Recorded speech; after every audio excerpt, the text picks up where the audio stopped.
Welcome to Date Your Wife, the podcast. You're going to get about 17 minutes of podcast. It's a quickie podcast. Quickie podcast. Remember that episode? I still get comments Do I remember that episode? Every man that walks the planet remembers that fucking episode. That's funny.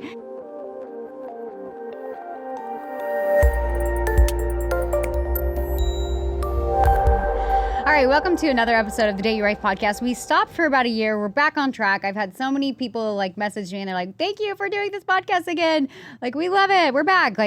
It's fun. I think you know what I realize is when you're married, sometimes it's you feel like you're roommates just kind of passing by. And we do date nights, but I think I liked doing the podcast is because it gave us a chance to kind of communicate and just communicate live, I guess, with everybody else listening. But I look at it as I feel like I went on a little lunch date with you when we do these little podcasts. We do. I had a little miso soup.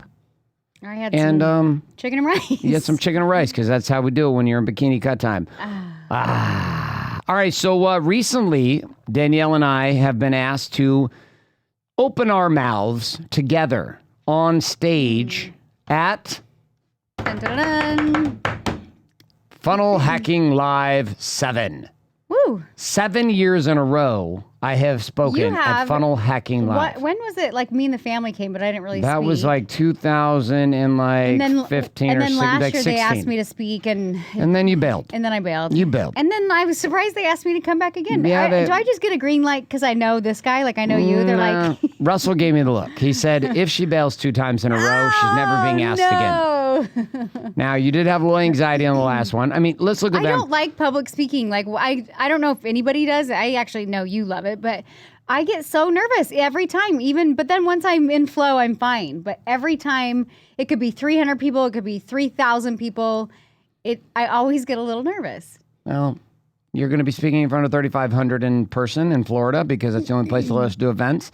And about 10,000 people virtually. So about 13,000 people are going to hear your voice at the same exact time. You know what is hard for me? It's intimidating to speak with you because you're such a phenomenal speaker. And I think in the past, I would just rely on you and I'd be like, "Hey, where's he going with this?" You know what I mean? And I feel yeah. Is that how you feel when I walk around with my shirt off? It's kind of intimidating. Yep, I'm not going to say anything. Feeling super intimidated there, young man. See how that threw your game off? All you can think about. I was trying. All you can think about is my shirt off. I was having this moment, and I was like, "When do I think Garrett's the sexiest?" What came up in your mind? And tell us about it. I do love you when you're dressed up. Wow, it's just hot. When I'm wearing a suit. A suit, or even just a nice jacket or something. The date night's cute. Am I wearing a nice jacket right now? Yeah, you look better than normal work attire. Okay. And I'm kind of looking homeless today, but usually you're in these Lululemon pants that are the ugliest fit I've ever seen. You don't like those pants? You roll them, and they're Yeah, I roll them. It's weird. Why is it weird that I roll them? They're wide legs, and then Yeah, and then I roll them at the bottom. They're Lulus. Yeah, they're great. Anti-ball crushers. I know, but you wear that. That means your balls do not get crushed because it's that experience. They're barely nicer than a pair of sweatpants. Yeah, I know. But they're not even a cool style or fit. It's cool that joggers are cool, but they're not even a cool jogger. Yeah, but I don't want that. I'm kind of going back to a little baggy style. I know. So anyways, you get ready on date nights or when you're speaking. So it's I just think it's hot when you get all ready. Yeah, well, I got into... Or when you get a haircut or shave your face. Oh, well, that's a lot of things at once. So if I cut my hair, shave my face, and put a suit on... Do you look at me... all you want to do is get me naked. No, you just carry yourself different. I'm he knows he fucking looks good. You just carry yourself different. I know I look good with the baggy anti-ball crushers too. For men, is it different? Is it doesn't matter what I'm wearing? It doesn't, hat or date night? Is your mind always go to the same spot? I'm going to go ahead and say that men have a lower standard for how the package must look because I come in these cutoff. Let me tell you why. I come in these cutoff jean shorts today. I'm literally so fucking hot. You literally I just want to have sex with you right now in the studio. Are you kidding me? It's so hot. Let me tell you why though, because guys genuinely focus on what's on the inside, while girls focus on what's on the outside. Did you mean to? No, follow me. Okay. This is why no matter what you wear, I'm focused on the inside while you're worried about my packaging on the outside. I'm not saying that wrong. I've reversed the statement on purpose. Now let your mind run with it. Men are focused on what's on the inside, while women are focused what's on the outside. I'm lost. You're worried about the packaging. I'm just worried about the prize. I'm not worried about how it's wrapped. See, you wrapped in fucking, the paper sack from the grocery store. I know what's in that box. You forget, I guess, when it's wrapped in a gray-haired, hairy bag. Sometimes I can't see. I'm like, jean wrapper. I can't see. Where'd he go? You're like, who is this hairy Viking? All right, so side note, I'm finishing my series, The Vikings. Oh, really? I've only got 3 episodes left, and then it's over. And what are you going to do with your life? Well, I've never watched a series in my entire life outside of watching That's not true. I watched Breaking Bad in 24. I watched Breaking Bad with you, and I watched 24 with you. I've never finished a series either. This is the first series I've ever started and finished. And then I was like, ooh, it's taking a real hard left, and I stopped. We never finished 24. I never finished Breaking Bad. I finished. I started Games of Thrones. I made it through 1 season. Did you finish Game of Thrones? Oh, I started watching Game of Thrones. Yeah, and then I skipped to the very end and watched the last episode, and I was like, I'm fucking lost. How the hell did we get here? Same. So that's happened, which was new for me to do the serious thing. There were some times where I was like, I hope my wife falls asleep early. I wondered. And you know what I wanted to do? Go out, have a cigar, and watch Vikings. I wondered, I started to catch on to it because I'd be laying there at 9:30, and I go upstairs, and I like to have like a movie on in my room, and I like to shop on my phone to turn my brain off. And I always know when you want to do that because you come in and you're like, well, babe, it's 9:30, so you look tired. I'm like, babe, I'm waiting for you. And you're like, no, you go to bed. You're so tired. Sleep. I'm literally, Sleep. I'm waiting. Sleep. And then I'll disappear for like 2 hours. But I decided it's not working out so well because it makes me a little too tired. So like the 10:30, 10:15 is probably better than the midnight 12:30 watching Vikings. Were you watching Vikings last night? Yeah, in bed. In my cell phone. Oh, I must have fallen asleep. You built a pillow wall between me and you. You see how excited were you about the pillow wall? I started watching a Netflix series. Yeah, it's bad. And it was funny. No, it's dumb. All right, so here's some interesting shit that's gone down with us. We have a lot of people in our life who are single. Mm-hmm.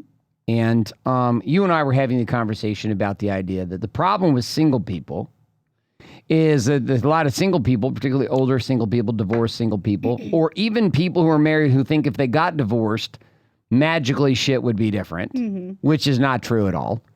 But there's this challenge to having it all, which they face. Speak about it. We're not going to name any names, although there's lots of names we could put on this list that are close to us. I just think that I always... We were just talking about this as we were walking in the studio. I feel like in every relationship, even in my own, and I feel like it's funny because I'm young, but I always have to remind How old are you? I'm young. You're young. Say it. You just brag like, oh, I'm so young. I am Say young. your age. I'm 37. Say it. Turning 38 when? I'll be 38 next week. By the time this show plays, you'll be 38. So anyways. Congrats. But we got married when I was 20. We met when I was 18. So I've been with you for 20 years. Wow. So when people, yeah, exactly. So when people look at me, I'm like, I've been married to the same man for 18 years, together for 20 years. You better believe I got some fucking reps in what it takes to build a good relationship. So I know that inside of relationships, there's a level of submission that has to happen. There's a level of taking accountability that has to happen. It doesn't matter who you're with. You will repeat the same problems if you don't see them. It's just... And this is tough to see in yourself. It's always easy to see in other people, right? So we watch inside the relationships a lot of single people in our world who in their 30s and 40s. We have a lot of single people friends. We like the single people friends. A lot of them are women who are friends of my wife, and they all have boyfriends. And we watch the relationship game go from chaotic to loving to exciting. They follow the same lines we've talked about with 5. Stage 1, seduction. Oh my God. He or she is everyone. If the person I look for my whole life. Stage 2. All right, there might be some things off with this person. Stage 3. I can't fucking be with this person. I need someone else. I know. And you know what happens is it's in the beginning, the little things and the little red flags, you cannot see. Cannot see. You can't see what you don't know. Can't see it. You know it. You just can't see it because part of your Yeah. brain's omitting it. It's like Yeah. there's a piece. There's a piece in your brain that actually is does true. this. Why does it do that? There's a piece of the Because you brain. don't want to accept it, or you No, don't the brain wanna- can't. The brain can't consciously see deal it. with it. It can't have that much sex vibe in the brain at the same time. Reality. It just kicks it right out. It's like Yeah, that's why everybody thinks they're sexy at some point in the sex game. But you know, we always like joke around like men are just thinking with their Penises? but girls do the same way. Think like with men's penises. they don't think no. Girls are the same way. They're like, oh, he just loves me, and la, la, la. Like they're like Google eyes. They might not be thinking with their. They're thinking something. I don't know. They're thinking craziness. But Okay, you know what so women but that, want? what? Women- do and tell us because we've been Okay, waiting our whole lives you know for what you're I'm about here to say. share with you exactly what I women think there's want. a movie called What Women There Want. is, but I'm going to tell you the number one secret: what women want. Okay, go. They want a commitment. That's all they want. They want a committed person. They want a commitment. Is that all they want? Is just a commitment? If they feel like what they if you're a have, committed asshole? that's not going to work out. They want to feel safe, secure, and commitment. Is that what you really want to feel? Safe, Yeah. secure, and commitment? Is that the first thing you thought when you looked at me? That guy's stable. That's not what I think. Actually, yeah. That guy exudes safety and confidence and predictability. I'm gonna hook myself up with that accountant, No, I went with my gut and my heart, and it told which me. said nothing about commitment. So look No. at that veto. No, I did look at you as committed Okay. because I was like, oh, this guy's 7 years older. He's almost done with college. Like, he's got his shit together. Like, we have fun together. Like, I looked at you as like somebody who like financially would take care of me. I was like, he's got his shit together. And You could see that even when I took you to the Jacintos. well, and I shared this For the- before, for like the when $5 we dinner were and the 50 cent when we were movie. dating we dated for 2 years and Yeah. we broke up so many times and you kept pushing me away and kept pushing me away. And I was like, babe, like I just want to feel safe and secure and feel like you're not pushing me away. Yeah. Like I'll marry you tomorrow. Like you just got to show that you're committed. Like for women, like if you show that you're truly committed, like I'm yours. Like I want to pour my heart out to you. Like I want to be vulnerable with you. I want to give all of me to you, but we have to feel safe. And I think my other number one rule is One point A and one point B. is if you're married, if you're in a committed relationship, stop dancing on the fucking line. Don't put yourself in a situation that could go a direction that you shouldn't be in. If I am in a situation where I am hanging out with beautiful women and I am alone with beautiful women and it is a Friday night past 10 p.m., if I'm doing this and I am a married man or a I'm in bad a idea. significant relationship, it's a bad idea. Well, and not only that, like when you were coaching women at one time, like Yeah, it was one-on-one, that's when it was like, you're like, oh, I have a business meeting. But I'm like, you're going to dinner at night on a business meeting at 6 p.m., but it's business, so it's okay, right? Yeah. But it's not okay. Like No. you're a man, you're a woman, if you're going to have a cocktail or whatever it is and you're having a business meeting, guess what? Like when you're drinking, things are going to get shared that's not going to be shared at a 2 p.m. lunch date in an office, right? Like, Yeah. don't put yourself in a stupid situation. I used to put myself in stupid situations. I know. I don't put myself at all in stupid situations. That's good. I don't even Except for surfing, where occasionally I find myself in a stupid situation caught I inside. give off such a fuck off vibe. Like even when I'm like running, Have you ever put yourself in a situation? No. Never? I don't even notice people. Have you ever, never your whole marriage with me, you never put yourself in a situation? I'm not saying anything happened in the situation. I'm just asking, have you ever been in a situation? I honestly haven't. You've never if been I in a was in a situation. situation, You didn't know you were in a situation? I was in a situation. You for sure been in a situation. You just didn't know you were in I the was like, situation. oh shit, sorry, I didn't mean to come across that way. Yeah. No, I'm actually like I'm like friendly, but I'm not even, I don't know if I'm friendly. You kind of shut it down. I do shut it down. I didn't used to shut it down because I'm kind of a flirty person. But you're a flirty person and Yeah. you're very friendly. So you're always like, hey, how's Hey, it going? hey. And so with women, if you're like friendly and flirty and they're in like a shitty spot in their relationship, they're like, attention, thank Yep. you, love So, this. bottom line, guys cannot put themselves in the shitty situation. Guys are bad at it. A guy very few men have any discipline at all to put themselves in even a halfway, sort of close to the boardwalk of a shitty situation. I am one of them, which means I don't do it. I just don't do it. Like if I'm gonna text somebody's wife, like one of my guys' wife about something because of in our programs, literally I will send it to the guy and say, Yeah. hey, send this to your wife. You want her to get it. If you I want think her it's to get it, you know what it I is. just think it's respectful. Like I think that's like a respect thing too. Like I have men's numbers in my phone, but I'm not like, I don't text them. It's like literally I would like text the wife and be like, hey, even though I have the guy's number. I'm like, yeah, I don't care. Okay, so we have two things going on here as we wrap up because it's a shorter show because we're doing this in between a live event that I'm running right now, and we had a few minutes to shoot this podcast for you. All right. So this idea of commitment is number one idea.